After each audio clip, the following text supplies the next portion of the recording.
जी तो दोस्तों, इस वक्त हम मौजूद हैं जनाब ज़ुबैर अफजल राना साहब के पास। ये सुप्रीम कोर्ट के जो हैं वकील हैं, बहुत ही तजर्बाकार और बहुत ही नामवर ये वकील है। इनसे हम आज पाकिस्तान की जो अदलिया की सिचुएशन है, जो इस वक्त आपको पता है कि वर्ल्ड रैंकिंग में हम 129वें नंबर पर हैं 140 में से। तो इस पर हम इनकी राय जानेंगे कि क्या वजह है कि पाकिस्तान की जो जुडिशरी है वो इस कदर यहाँ पर इंसाफ का निज़ाम इतना ख़राब क्यों है। अस्सलाम वालेकुम सर। बिस्मिल्लाहिर्रहमानिर्रहीम। ये जो सवाल है ना जी, बेसिकली इसमें बहुत सारे अवामिल और बहुत सारे अनासर शामिल हैं। जुडिशरी कोई फ़र्द वाहद का नाम नहीं है, ये पूरे एक निज़ाम का नाम है। इसमें एक जज की कारकर्दगी जो है उसको बेहतर बनाने या उसको कमतर करने के लिए पूरे उस सिस्टम का एक रोल होता है। अब ये रैंकिंग लोगों को इंसाफ मुहैया करने के एतबार से जो 129वें नंबर पर इंटरनेशनल लेवल पे दी गई है, मैं ये समझता हूँ कि उसमें सिर्फ जजेस ही कसूरवार नहीं। बुनियादी तौर पर वो वकला साहबान और वो साइलिन, वो लिटिगेंट्स जो हैं, उनका भी अपना एक रोल है। अगर एक तरफ वकील को टारगेट ही ये दिया जाता है कि आपने 5 साल इस केस को लटकाना है, कोई किराए का केस है, वो किरायादार है, वो समझता है कि मेरा कारोबार नारकली में बहुत अच्छी दुकान में चल रहा है, तो उसका टारगेट ही ये होगा कि वकील साहब को टारगेट दे दें कि जनाब इसको लटकाना है सुप्रीम कोर्ट तक। जुडिशरी का उसमें कोई कसूर नहीं है, हम खुद उसको उस अंदाज में चलाते हैं, वो क्लाइंट भी, वो वकला साहबान भी। दूसरी बात यह है कि जजेस के लिए हालात कार आप कैसे दे रहे हैं। मिसाल के तौर पर अगर आबादी के एतबार से, केसेस के तनासब के एतबार से किसी जगह पे 100 जजेस की तैनाती दरकार है, वहाँ पर हम वही 20 जजेस से काम ले रहे हैं। ज़रा आए ना देखें, सिविल कोर्ट के बाहर जो लिस्ट लगी होती है एक जज साहब के, 120, 230, 225, अब उसके पास काम करने के 7 घंटे हैं। अगर उतने केसेस में वो सिर्फ एडजमेंट्स या तारीखें देने के लिए 2-2 मिनट भी लगाए, तो उसका जो टाइम है वो तो उसी में ख़त्म हो जाएगा। आप उससे तवक्को कर रहे हैं कि वो उसमें कोई डिलीवर कर दे, वो कोई उसके फैसले कर दे। एक तो ये बात है, जजेस की कमी पहली बात है इसमें, काम का बोझ दूसरी बात है, तीसरी बात मैंने हालात कार की है। आप ज़रा लाहौर के सिविल कोर्ट में जाके देखें, उन अदालतों का हाल ये है कि एक छोटे कमरे में सिविल जज साहब तशरीफ़ फरमाएं, उसी में उसके साथ उसका स्टेनोग्राफर भी बैठा है, रीडर भी बैठा है, एलमद भी बैठा है, और एक केस में अगर 2 वकला साहबान हैं तो उनके खड़े होने के लिए जगह नहीं है, जबकि उसके बाहर लिस्ट 200 केसेस की लगी हुई है। अब ये तीसरी बात है कि क्या आप जज साहब को वो माहौल दे रहे हैं कि वो कोई काम कर सके। तो मैं ये समझूंगा, अब इसको आगे थोड़ा ले जाएं, आप हाई कोर्ट के लेवल के हवाले से बात करें, उसके अल्तवा की बात करें, तो वहाँ पर देखें ना कि कॉन्स्टिट्यूशन ने कितनी सीट्स रखी हैं जजेस की लाहौर हाई कोर्ट में, क्या आज तक वो पूरी हुई? कभी वो सीट्स की तादाद जो है उस एतबार से तैनाती होती नहीं, 10, 20, 15 सीटें हमेशा खाली रखी जाती हैं। अब क्या ये सारे, मतलब ये कहा जाता है जी कि वसाइल नहीं, वो भाई मेरे, जुडिशरी को वसाइल गवर्नमेंट नहीं देती। जुडिशरी जितने वसाइल गवर्नमेंट को देती है, आप अंदाज़ा नहीं करते कि हर केस में कितनी कोर्ट फीस जा रही है, हर रेट पटिशन पर कितने का स्टाम्प पेपर लग रहा है। एक पटिशनर है, 500 रुपये का स्टाम्प पेपर लग रहा है, कोर्ट फीस लग रही है। इसी तरह सिविल की अपील, रिवीजन, सारा कुछ। वहाँ से मैं समझता हूँ कि इतना रेवेन्यू जनरेट होता है जुडिशरी में कि यहाँ पर यह बहाना बेकार है जी कि मुल्क की मैशत में वसाइल नहीं है, जजेस की तादाद को बढ़ाया नहीं जा सकता। ये एक महज फरेबकारी है। जी जी सर, बिल्कुल आपने सही बोला। अच्छा ये बताइएगा कि अगर हम खित्ते की बात की जाए, श्रीलंका, बांग्लादेश, ख़ास तौर पर इंडिया, ये हमसे आगे हैं। इनमें अब इंडिया की रैंकिंग जो है 74 नंबर पर है। तो एक जैसा आप जैसे आपने बात की कि हमारे जजेस की कमी है, हमारे जो एनवायरनमेंट है वो भी जजेस के लिए फ्रेंडली नहीं है उनको। तो इंडिया की अगर बात की जाए या बांग्लादेश की, श्रीलंका की, एक जैसा ही हमारा माहौल है, एक जैसी ही हमारी कोर्ट्स हैं। 47 से हम अलग अलग हुए, बंटवारा हुआ हमारा। तो इंडिया हमसे बेहतर क्यों, उसकी क्या रीज़न है? देखिए जी, उन्होंने अपने सिस्टम को बेहतर किया। वहाँ पर अगर आप जाएं अदालतों के अंदर तो आप देखेंगे कि बिला वजह एडजमेंट्स का वहाँ रवाज ही नहीं। जो केस जिस काम के लिए मुकर्रर है वो काम होगा। यानी केस में चलते चलते अगर कोई लॉ पॉइंट आ गया, कोई लीगल प्रेपोजिशन आ गई है, तो जज साहब उस पर आर्गूमेंट्स के लिए अगले दिन के लिए रखेंगे कि जी पहले इसको डिसाइड करते हैं फिर आगे चलते हैं। मतलब उन्होंने नंबर वन अपने सिस्टम को बेहतर किया, उन्हें हालात कार बेहतर दिए जज साहबान को। वही जिन डेफिशिएंसी की मैंने निशानदेही की है अपने वतन के हवाले से, उन्होंने इनको रिमूव कर लिया। वही बातें अगर आप पाकिस्तान में भी बेहतर कर लें तो नताइज बेहतर हो सकते हैं। अब अगली बात यह है कि उनकी रैंकिंग जो है वो हमसे बेहतर क्यों, उसका एक जवाब तो आ गया। दूसरी बात यह कि इसमें एक चीज़ मैं वाज़ेह कर देना चाहता हूँ, ये रैंकिंग कोई इस एतबार से नहीं है कि जनाब वहाँ पर कोई ऑनेस्टी ज़्यादा है और यहाँ को डिसऑनेस्टी ज़्यादा है, ऐसी बात नहीं है। बात सिर्फ ये है कि डिस्पोजल के एतबार से है कि वहाँ बेहतर डिस्पोजल है, उन ममालिक में हमारी वो डिस्पोजल जो है वो कम है, इसलिए रैंकिंग है। बाकी जहाँ तक हमारी जुडिशरी का ताल्लुक है, मैं आज भी अल्हम्दुलिल्लाह ये कहता हूँ कि जो लोग जज साहबान बैठे हैं आप ज़रा जाके देखें तो सही कि सुबह जितनी लिस्ट होती है वो उसको आखिर तक सुन के फिर उठते हैं। आपको लाहौर हाई कोर्ट में मतलब आप देखेंगे 6-6 बजे तक शाम के जज साहब बैठे काम कर रहे हैं आज भी। मामला फिर वही है कि यहाँ वर्कलोड ज़्यादा है, आबादी के तनासब से जजेस की तादाद को नहीं बढ़ाया जाता, वरना काम करने के लिए जजेस हमारे भी मेहनती हैं, हमारे भी दयानतदार हैं। अब रही बात जो बात की जाती है ना डिसऑनेस्टी की, करप्शन की, देखें कोई एक आध परसेंट हो उसका मैं कह नहीं सकता। सर, वो मैं थोड़ा सा मैं यहाँ पर आपको इंटरप्ट करता हूँ कि अगर उसकी रैंकिंग की भी बात की जाए तो पाकिस्तान 134वें नंबर पर है और इंडिया 89 नंबर पे है। वहाँ पर भी इंडिया हमसे बेहतर है। अगर ऑनेस्टी की बात की जाए या करप्शन की बात की जाए, वहाँ पर भी हम जो है 134वें नंबर पर है और इंडिया 89 नंबर पर है। जी बिल्कुल जी, जो एक फिगर दी गई है उससे तो इख्तलाफ नहीं किया जा सकता। जी। लेकिन अब मैं यहाँ पर ये कहूँगा कि जनाब जो ऑनेस्टी की बात या डिसऑनेस्टी की बात है, मैं आज भी कहता हूँ कि जजेस के नाम पे डिसऑनेस्टी की जाती है, जजेस का नाम बेचा जाता है। उसमें बहुत सारे लोग, बहुत सारे अवामल शामिल हैं। उस जज को तो बेचारे को पता भी नहीं होता कि मेरा सौदा कितने में हुआ है, वो तो बेचारा अपना काम कर रहा है। तो अब इसमें कुछ हमारी ज़ईफ़ुल इत्कादी भी है, हम किसी पे ट्रस्ट नहीं करते। मतलब हमारी क्लाइंटेज की भी सूरत हाल ये है कि जब तक वो कुछ सौदेबाजी करें ना उनको तस्कीन नहीं होती। जब वो पैसे दे देते हैं ना किसी जज साहब के नाम पर या कोई और कोई उनसे पकड़ लेता है, तो फिर वो रात को सुकून से सोते हैं कि हमने तो कुछ बात तय कर ली है, फैसला जो भी हो।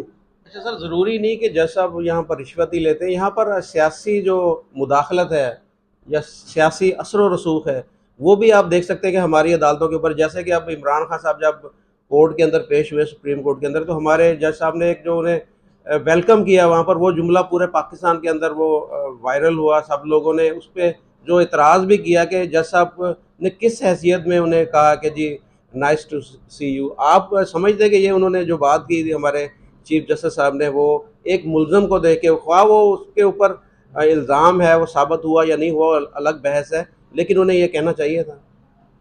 देखिए जी, यहाँ तक चीफ जस्टिस ऑफ पाकिस्तान की ज़ात का ताल्लुक है, उनके हवाले से मैं बड़ा क्लियर हूँ कि वो हर शख्स को एहतराम देते हैं।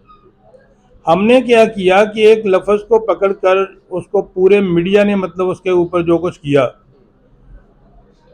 एन उसी दिन फेडरल मिनिस्टर साद रफीक साहब उसकी अदालत में जाते हैं, वो उनको भी कह रहे हैं कि नाइस टू सी यू। तो मुझे नहीं समझ आई कि पूरा प्रेस उस वक्त अंधा क्यों हो गया, उसको तो कहीं हाईलाइट नहीं किया गया, अब सिर्फ उसको मतलब इमरान खान के लिए एक इस्तेमाल हो गए। मैं एक आम वकील हूँ, मैं जब सुप्रीम कोर्ट में पेश होता हूँ तो बाज़ औक़ात वो बाई नेम वकील को कहते हैं, वो थोड़ी बात हो जाए, डियर रिलैक्स प्लीज़, सुनते हैं आपको। मतलब चीफ जस्टिस साहब अखलाक के एतबार से बेहतरीन इंसान है। अब यहाँ तक जानबदारी की बात की जा रही है, तो मुझे ये बताएं कि कोई बंदा भी प्री रेस्ट बेल लेने चला जाए किसी अदालत में, कोई अदालत रिफ्यूज़ नहीं करती। अगर इमरान खान को बेल प्री रेस्ट मिल गई तो जानबदारी हो गई। अब कोई बंदा भी प्रोटेक्टिव बेल लेने चला जाए किसी भी हाई कोर्ट में कि जी मैंने जनाब पिंडी हाई कोर्ट में या पिंडी सेशन कोर्ट में जाके पेश होना है, लाहौर से रावलपिंडी जाते हुए मुझे गिरफ्तार किया जा सकता है, तो लाहौर हाई कोर्ट उसको हिफाजती बेल दे देती है। ये आम आदमी के लिए भी है, कुछ भी स्पेशल इमरान खान के लिए अदालतों ने नहीं किया। हाँ अलबत्ता अगर उनकी जो प्रीरेस्ट बेल है वो आउट ऑफ वे जाके कन्फर्म कर दी जाती है, मेरिट के अगेंस्ट कन्फर्म कर दी जाती है, फिर ये सारी बातें, ये सारे सवालात उठाए जा सकते हैं, लेकिन अभी तो कुछ भी नहीं हुआ। अब असल बात जो है ना वो नाइस टू सी यू कोई जुमला ऐसा नहीं था, एक्चुअली जो बाद में उसको मतलब फेवर दी गई कि आप ये गेस्ट हाउस में ठहरें, आप अपने दोस्तों को बुलाएं, वहाँ गप्पे लगाएं और मर्सिडीज मंगवा ली जाए, ये जो सलूक है ना इस पे मुझे भी इतराज है कि ये कोई तरीका आउट ऑफ द वे जाके किया, ये आउट ऑफ द वे किया जाके। बाकी जो उनके वो अखलाक की बात है या सी टू यू, वो तो तकिया कलाम है चीफ साहब का, वो तो हर एक को इज्जत देते हैं। अच्छा सर, अगर हम बात करें यूरोप की, तो वहाँ पर जो अदालती निज़ाम है या जो उनका जो सिस्टम है वो बहुत ही शफाफ और बहुत ही एक ये समझे कि काबिल तारीफ़ भी है। तो आप समझते हैं कि जो एशिया का जो ये हमारा ये बाकी रीजन के, अब बात की जब पूरे रीजन में ही हम उनके मुकाबले में क्यों नहीं है, उसकी क्या वजह है कि जो जितने भी ममालिक एशियन कंट्रीज़ हैं वो यूरोप के मुकाबले में क्यों नहीं आ रहे हैं? देखें जी, किसी भी मुल्क का सिस्टम जो होता है ना अफराद पे मुश्तमिल होता है और उसके नतायज अफराद की सोच पर डिपेंड करते हैं। अब पूरे यूरोप में ये तसव्वुर ही नहीं है कि कोई झूठी FIR दर्ज करा दी जाए, किसी शख्स को बेगुनाह मुलव्वस कर दिया जाए। तो पाकिस्तान में तो काम ही यहाँ से शुरू होता है।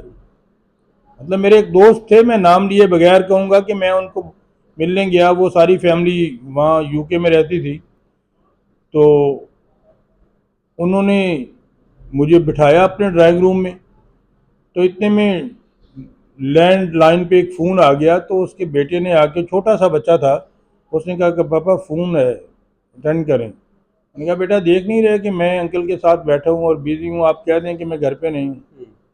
तो वो उस बच्चे ने चीख कर कहा, पापा why should I tell a lie, please face him, और वो बच्चा कमरे से बाहर चला गया। मतलब उन लोगों की, बच्चों की भी तरबियत ये है कि हमने झूठ नहीं बोलना। अब जो उनका जो सारा सिस्टम बेहतर है उसमें यह कि उन लोगों की सोच बेहतर है, उनका करेक्टर बेहतर है। हम लोग जो हैं कि एक कत्ल होता है, एक बंदा कत्ल कर रहा है, फायर मार रहा है, हमने देखा कि जी 10 फायर लगे, उस फैमिली के 10 बंदों को इन्वॉल्व करके 10 के हाथ में वो उसी तरह के वेपन पकड़ा देंगे जी, पिस्टल 30 बोर इनके सबके हाथ में था। और फिर जी इसका बाबा जो था, इसका बाप जो है वो बेचारा पता नहीं चल भी नहीं सकता, उसके खिलाफ भी जी इसने वहाँ पे साजिश की थी, 109 में उसको रख लिया जाए जनाब, उसकी ही माँ पर जनाब उसने ललकारा मारा। तो अब इल्ज़ाम दे देते हैं आप सारा जुडिशरी को, सिस्टम को दे देते हैं। उस सिस्टम की खुशकिस्मती ये है कि उनको कौम अच्छी मिली हुई है, इस सिस्टम की बदकिस्मती ये है कि सारे लोग ही बददियानत हैं, तो सिस्टम में क्या बेहतरी है। तो सही कह रहे हैं आप। तो हमारे साथ यहाँ पर मियाँ डॉक्टर साहब भी, वो भी तशरीफ़ ले आए, ये भी सुप्रीम कोर्ट के और हाई कोर्ट के ये वकील हैं। इनसे भी हम जाने कि जो पाकिस्तान के अंदर ये इस वक्त अदालती निज़ाम के ऊपर बात की जा रही है कि 129वां नंबर है हमारा। आपकी नज़र में क्या वजूहात है कि हमारी रैंकिंग जो है इतनी ख़राब है? बिस्मिल्लाहिर्रहमानिर्रहीम।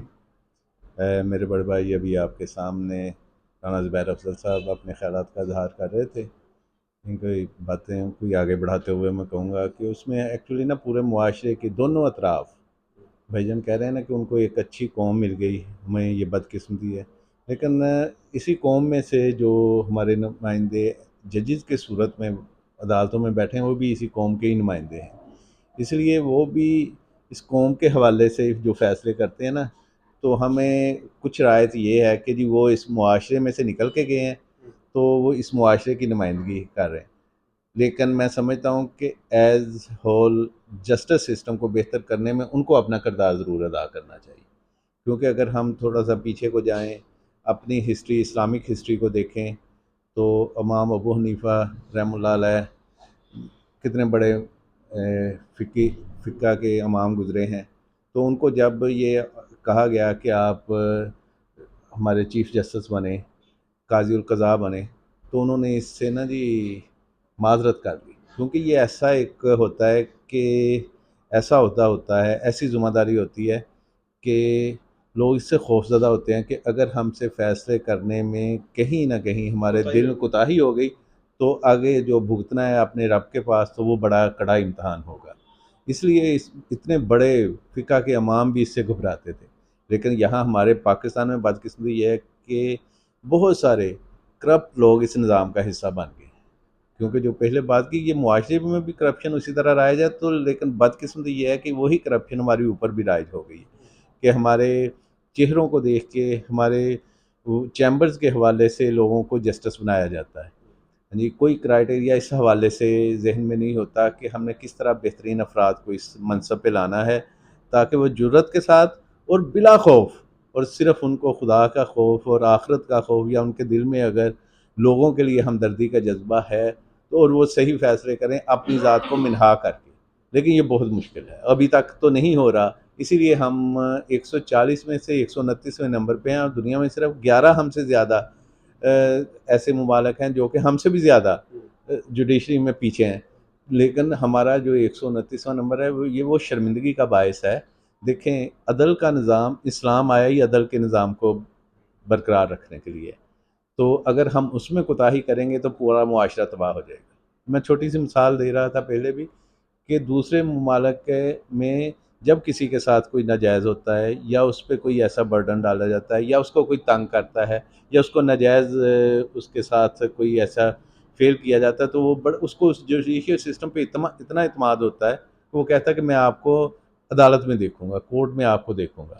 हमारे यहाँ ये बदकिस्मती है कि हमारी मुश्किल ये होती है कि अगर किसी के साथ ऐसा हो जाए, तो बेचारे के पास कोई चाराकार नहीं होता, और वो उसकी मजबूरी की ये हालत होती है, वो कहता है कि मैं आपको अगले जहान में जाके देखूँगा। सर यहाँ पर तो हमारी ये है ना कि जो शरीफ बंदा है वो डरता है कि वो कोर्ट में उसको जाना पड़े, या वो थाने कचहरी में जैसे कहते हैं, वो कहते हैं कि खुद दुश्मन को भी ना लेके जाए। हमारे यहाँ पर एक जो है कहावत बनी हुई है कि आम बंदा वो डरता है कि जी मैं, अगर उसने अपने आप को प्रोटेक्ट भी करना किसी से, तो वो डरता यहाँ पर आता ही नहीं कि यहाँ पर मैं जाऊँगा तो पता नहीं मेरे साथ क्या सलूक होगा। तो ये कैसे एक फ्रेंडली माहौल होगा कि लोगों का एतमाद जो है वो जो वकला हजरात पर भी बहाल हो, अदलिया पर भी बहाल हो, हमारे जो थाने का कल्चर है उसके ऊपर भी बहाल हो, कि अगर किसी को कोई शिकायत का मौका मिलता है तो वो बिल्कुल इजीली जाए और अपना जो मसला जो हल करवा सकेगा। ये वही फिर उसी की तरफ हम लौटते हैं। एक्चुअली ये पहले सवाल के साथ ही रिलेटेड है। दरअसल ये वो एतमाद का रिश्ता होता है, और लोगों को मसाइल के हल के लिए उनको पता हो कि ये जो लोग बैठे हैं मेरे हमदर्द हैं और मेरे मसले को हल करने में दिलचस्पी रखते हैं, तो फिर एक फ्रेंडली माहौल में जाके उसको सुकून मिलेगा। लेकिन यहाँ होता उल्टा है कि वो समझता है कि अगर मेरा 50,000 का या 70,000 का या लाख रुपए का नुकसान हुआ है, तो मैं अदालत में जाऊँगा तो मेरे तो इससे ज़्यादा लग जाएँगे। और दूसरा, इसमें ऐसा इसका प्रोसीजर इसको लेंथी किया गया है, और हम अभी तक कोई सिस्टम अपना डेवलप नहीं कर सके। हम अभी तक उन्हीं वो 1857 के बाद जो हमारे पास बचा खुचा निज़ाम अंग्रेज़ का है, हम उसी पे चल रहे हैं। तो अगर हम अपने निज़ाम को देखें, हमारे पास माशाल्लाह बहुत खूबसूरत निज़ाम कुरान और सुन्नत की रोशनी में मौजूद है, और उससे के अलावा चारा कोई नहीं है। दरअसल इंसान को बनाने वाले ने जो उसके लिए निज़ाम वज़ा कर दिया है ना, उसी में निजात है। सर पाकिस्तान बना तो इसी वजह से था कि जी पाकिस्तान के अंदर एक इस्लामी निज़ाम होगा और इस्लाम के तहत ही यहाँ पर पूरा सिस्टम चलेगा। तो आप समझते हैं कि जो पाकिस्तान जिस मकसद की वजह से बनाया गया था वो मकसद पूरा हुआ, यहाँ पर इस्लामी निज़ाम आपको नज़र आ रहा है? लेकिन बदकिस्मती ये है कि वो तो दूर दूर तक उसका ना पूरा हुआ है, ना अभी तक उसके लिए कोई अमली तौर पे कोई काम किया गया है। और हज़रत कायद का जो फरमान था ना कि हम ज़मीन का ये टुकड़ा इस्लाम की ऐसी दरसगाह, ऐसी एक लेबॉर्ट्री के तौर पे लेना चाहते हैं जहाँ हम इस्लाम के तमाम असूलों को अपना सकें और लोगों को बता सकें। और हकीकत भी यही है कि अगर हम वो करने में कामयाब हो जाएं तो हम इंशाल्लाह एक रोल मॉडल पूरी दुनिया के लिए बन सकते हैं। उमर ज़िला जो हैं, हज़रत उमर फ़ारूक रज़ी अल्लाह तआला अन्हु ने जो अपने दौर में लोगों के लिए जो लॉज़ बनाए थे, वो अब भी दूसरे ममालिक उसको कबूल किए हुए हैं और उस पे अमल करके वो तरक्की कर रहे हैं। हमारे अदल के निज़ाम को मैं फिर कहूँगा कि इस्लाम आया ही मीज़ान को ना जी अदल को कायम करने के लिए था, लेकिन हम उसको भूल गए हैं। ये और ख़ास तौर पे पाकिस्तान के निज़ाम के हवाले से और पाकिस्तान के क़याम के हवाले से जो आपने बात की, ये तो हमारा अल्लाह से वादा था ना जी, पूरी उस वक़्त की कौम का। लेकिन बदकिस्मती से जब हम अपने वादे से फिर गए, हमने उस ला इलाहा इल्लल्लाह के निज़ाम को नहीं नाफ़ज़ किया, तो अब मुख्तलिफ़ शक्लों में हम उसको भुगत रहे हैं। तो उसका हल फिर यही है कि जो हमने अपने रब से वादा करके ये मुल्क हासिल किया, हम उस पे लौट आएँ, हम उसी निज़ाम की तरफ लौटें। हम रसूलुल्लाह सल्लल्लाहु अलैहि वसल्लम के नामे नामी पे कुर्बान होने के लिए तैयार हो जाते हैं, लेकिन उनके निज़ाम पे कुर्बान होने के लिए तैयार नहीं होते। यानी कि ये एक्चुअली उन्होंने अपनी ज़िंदगी में जितने भी मुसीबतें या जितने भी मसाइब, आज़माइशें उन्होंने की, वो उन्होंने उस निज़ाम के लिए की थी, कि जिसको उन्होंने लोगों के सामने इस तरह पेश किया कि आपसे किसी ने पूछा सॉरी, कि इस्लाम अगर दुनिया के खित्ते पे नाफिज हो जाए तो लोगों को क्या फ़ायदा होगा। तो आपका फरमान ग्रामी है कि एक औरत सना से लेके हज़रमौत तक अपने ऊँट पे जाएगी और उसको किसी बात का खौफ नहीं होगा और सोना पहने हुए होगी। यानी कि उसमें औरत होने की हैसियत से उसकी इज़्ज़त भी महफूज होगी, एक इंसान होने की हैसियत से उसकी जान भी महफूज होगी और सोने की महफूज उसका माल भी महफूज होगा। यानी कि इज़्ज़त, जान और माल की जो हिफाजत है ना, यही इस्लामी निज़ाम की खूबसूरती है कि वो इसका तहफ़्फ़ुज़ देती है। और अगर हम इसकी तरफ लौटेंगे और इसके लिए अगर काम करेंगे, तो इसके लिए सारे लोगों की ज़हन साज़ी करेंगे कि इस मुल्क में जो लोग रहते हैं उनको बताया जाए कि ये हमारी निजात इसी में है कि अगर हम इस्लामी निज़ाम की तरफ लौटेंगे, अपने रब के साथ अपने वादे को पूरा करेंगे, तो रब भी इंशाल्लाह इस माशरे में, इस मुल्क को इंशाल्लाह बहुत खूबसूरत माहौल में अच्छा मियाँ साहब, आखिरी सवाल आपसे ये पूछूंगा, आपने बात की कि जो एक इस्लामिक सिस्टम है वही सारे मसाइल का हल है, आप यही कहना चाह रहे हैं। तो ये बताइएगा कि अभी जो करप्शन का इंडेक्स जो एक जारी हुआ है, उसके अंदर जो पहले जो 20-25 ममालिक हैं, उसमें कोई भी एक इस्लामिक मुल्क नहीं है। ये बड़ी बदकिस्मती और बड़ी एक शर्मिंदगी की बात है। तो इस पर आपके क्या व्यूज़ हैं कि जैसे कि हम कहते हैं कि इस्लाम एक मुकम्मल ज़ाब्ता है, आता है, इस्लाम हर मसाइल का हल है। तो अगर ये सारी चीज़ें बिल्कुल ऐसे ही है, तो कोई भी एक मुल्क जो है वो उन टॉप जो कंट्रीज़ हैं उनके अंदर शामिल क्यों नहीं है? ये आपके फिर वो बात इतनी खूबसूरत है इस हवाले से कि हम इस्लामी ममालिक हैं, या इसको मुस्लिम ममालिक कहा जाता है, लेकिन पूरे 58-57 इस्लामी ममालिक में एक में भी इस्लाम नाफिज नहीं है। यानी कि वो लोग कहते हैं कि हमें इस्लाम इतना खूबसूरत मज़हब है, लेकिन मुसलमानों से हमें डर लगता है। दरअसल हमारा किरदार, हमारा रहन सहन, हमारे अंदर इस्लाम ने नफूज नहीं किया। हमने खुद अपनी ज़िंदगी में, अपने मुआशरे में किसी भी जगह इस्लाम को नफाज करने की कोशिश नहीं की। आप जिनकी मिसाल दे रहे हैं ना जी, देखिए उन्होंने कुछ चीज़ें अपनी वजह कर ली। उनको पता चला कि झूठ बोलना एक अच्छी बात नहीं, ये उनका एक अखलाकी पहलू है। हमारा तो ये इस्लामी पहलू भी है ना, वो अखलाक। कहते हैं हमारे मज़हब में भी ये सारी चीज़ें हैं, जो आपके मज़हब इस्लाम के अंदर वो सारी चीज़ें हैं, तो वो क्रिश्चियनिटी के अंदर भी वो सारी चीज़ें हैं कि झूठ नहीं बोलना चाहिए, किसी को धोखा नहीं देना चाहिए, चोरी नहीं करनी चाहिए, डाका नहीं डालना चाहिए। वो कहते हैं हमारे मज़हब के अंदर भी यही चीज़ें हैं, लेकिन हम अपने मज़हब के ऊपर कारबंद हैं, आप लोगों ने अपने मज़हब को छोड़ दिया है। अच्छा नहीं, एक्चुअली एज ए मज़हब तो उन्होंने इसको अडॉप्ट नहीं किया माजरत के साथ। ये उनके एक अच्छा कल्चर ज़रूर डेवलप हो गया, ये इस बात पे मैं इत्फाक करता हूँ कि उन्होंने अपने कल्चर को इतना खूबसूरत ज़रूर बनाया है कि वहाँ वो गुनाह, यानी कि ये करप्शन करने को वो बुरा समझते हैं, झूठ बोलने को वो बुरा समझते हैं, वो एज ए मज़हब नहीं समझते। उन्होंने ऐसे एक मुआशरे की तश्कील दी। अच्छा, मैं समझता हूँ कि वो इंसान हर जगह एक जैसे ही होते हैं, लेकिन जो होता है ना जुर्म की सज़ा का खौफ, वो लोगों को सीधे रास्ते पे रखता है। अमेरिका में आज से ना जी 15 साल पहले ये लोड शेडिंग का एक ऐसा सिलसिला हुआ कि एकदम लाइट बंद हुई और उसमें हज़ारों की तादाद में रैप हो गए, हज़ारों की तादाद में स्टोर लूट लिए गए और बहुत सारे ऐसे मामलात हुए कि औरतों के साथ ज़बरदस्ती, ये सारे मामला तो क्योंकि अच्छा, लेकिन जब उनमें से कोई मुजरम पकड़ा जाता है, जब उनमें से कोई वो उसको सज़ा का होता है कि ये मुझे, पंजाबी के अंदर बुरे से घर तक पहुँचा के आना, वो उस खौफ की वजह से वो उस दायरे में भी रहते हैं और कुछ अपनी वो तरबियत भी करते हैं। हम कहते हैं कि हम अगर इसको वो उस रोशनदान की मिसाल की तरह के सोचें कि हवा तो आएगी, लेकिन अगर हम अजान के हवाले से उसको रख लेंगे ना, तो उसका एक सवाब होगा। ज़िंदगी गुजारने के लिए झूठ नहीं बोलना चाहिए, करप्शन नहीं करनी चाहिए, मिलावट नहीं करनी चाहिए, लेकिन अगर हम इसको इस्लाम के दायरे में सोचेंगे तो इसका हमको सवाब भी मिलेगा, क्योंकि नबी रहमत सल्लल्लाहु अलैहि वसल्लम का फरमान था कि जिसने मिलावट की वो हम में से नहीं, जिसने अहद को पूरा नहीं किया उसका कोई दीन नहीं। अच्छा, लेकिन मैं कह रहा हूँ कि इस मुआशरे की बदकिस्मती ये है कि हम बातें करते हैं, अमल से हम दूर दूर, हमारा ताल्लुक नहीं होता। हम जब इन बातों को अपने अंदर नफूज करेंगे तो इंशाल्लाह एक बेहतर मुआशरा दूसरा, आप जैसे आप कह रहे हैं कि जी हमें डर होना चाहिए कि अगर हम वायलेशन करेंगे तो हमें उसकी पकड़ होगी और सजा भी मिलेगी। ये देखें, इस्लाम को जो कई जगह जब इस्लाम की सज़ाओं का जिक्र होता है, ये वैसे आखिरी बात है। देखें, इस्लाम तो पहले जुर्म को रोकने पे ही इतना कुछ कहता है, मतलब बच्चों की तरबियत पे, सब चीज़ों पे। अच्छा, लेकिन जब जुर्म हो जाता है, इतने खूबसूरत माहौल में इस्लाम का जो माहौल डेवलप किया जाए, उसमें अगर फिर जुर्म हो जाए तो फिर सज़ा का तस्वर आता है, ये आखिरी बात है। लेकिन लोग इसको सबसे पहले ले लेते हैं और कहते हैं कि इस्लाम की बड़ी खौफनाक सज़ाएँ। अच्छा, सज़ा का मकसद तो मुआशरे में से बुराई को ख़त्म करना है ना जी, जुर्म को ख़त्म करना है। अगर तो जुर्म के नशो-नुमा के लिए है तो फिर तो चलें जी, ढीली मठी, थोड़ा बहुत सज़ा का तस्वर। लेकिन इस्लाम तो इतना खूबसूरत है कि वो मुआशरे में चाहता है कि लोगों के ज़हनों में भी ये बात कभी ना आए कि ये जुर्म करना है, इतना यानी कि उनको खौफ भी हो, उस पे अमल दरामद भी हो। जिसकी मिसाल नबी रहमत सल्लल्लाहु अलैहि वसल्लम ने कहा था कि जब आपके पास सिफारिश आई थी चोरी के हवाले से कि हाथ ना काटा जाए, तो आपने कहा था कि फातिमा बिनते मोहम्मद सल्लल्लाहु अलैहि वसल्लम, वो उस खातून का नाम लिए जो खातून जन्नत है, जो आपकी प्यारी बेटी थी और जो तमाम औरतों की जन्नत में सरदार हैं। उन्होंने कहा कि अगर वो भी ये जुर्म करती तो और ये साबित हो जाता तो मैं उनके हाथ काट देता। इनकी ये देखें, ये अमल दरामद की वो कुव्वत थी, नबी पाक सल्लल्लाहु अलैहि वसल्लम का वो फरमान था कि आपने उससे कहा कि मैं उस कुव्वत को फिर नाफिज करके दिखाता।